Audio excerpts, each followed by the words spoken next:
चारों seat NDA जीतेगी।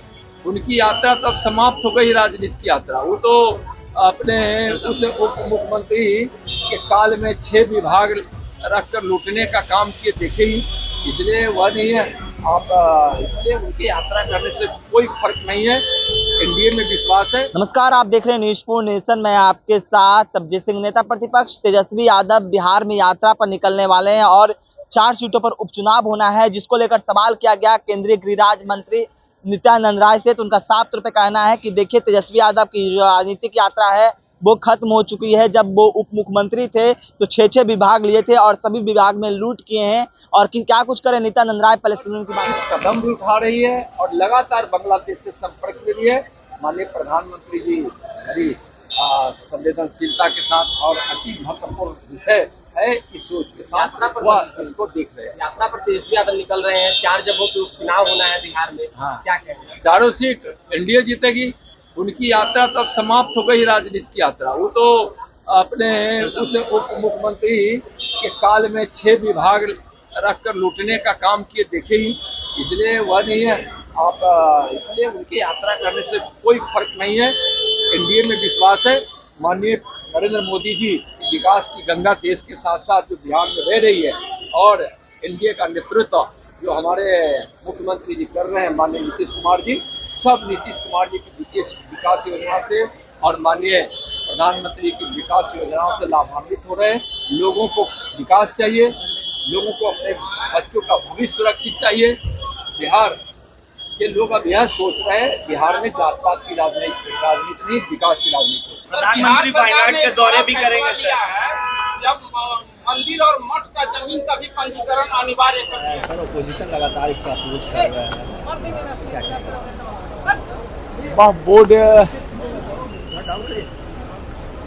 के विषय में जो भी सरकार की सोच है और उसमें संशोधन का जो प्रावधान लाने की बात है, विपक्ष को उसके तथ्यों पे जाना चाहिए कि किस प्रकार से वक्फ बोर्ड की संपत्तियों का उपयोग उसी अल्पसंख्यक समाज के महिलाओं के लिए और बच्चों के लिए और उनके गरीबों के लिए हो।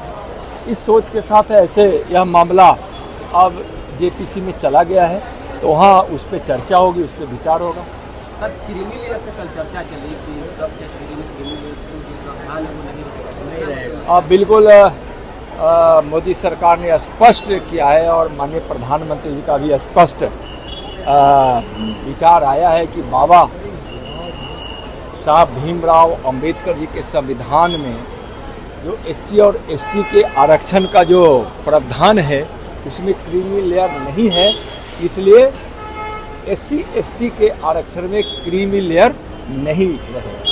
बांग्लादेश में नई सरकार का गठन हुआ है। प्रधानमंत्री ने ट्वीट कर कहा है कि वहाँ के हिंदू और अल्पसंख्यकों की सुरक्षा सुनिश्चित की जाए, लेकिन कांग्रेस की तरफ से ट्वीट तो किया गया, बधाई तो दी गई, लेकिन सुरक्षा की बात नहीं कही। देखिए, कांग्रेस की अलग सोच है, वह तुष्टीकरण की राजनीति करते हैं और उनके हर बात और हर सोच के तहत अपनी सत्ता की सोच ज़्यादा होती है। माननीय प्रधानमंत्री जी और उनके नेतृत्व वाली केंद्र की सरकार बांग्लादेश की स्थिति पर लगातार नज़र बनाए हुए हैं और वहाँ हिंदू सुरक्षित रहे, जो भी भारतीय वहाँ हैं सुरक्षित रहे, इसके लिए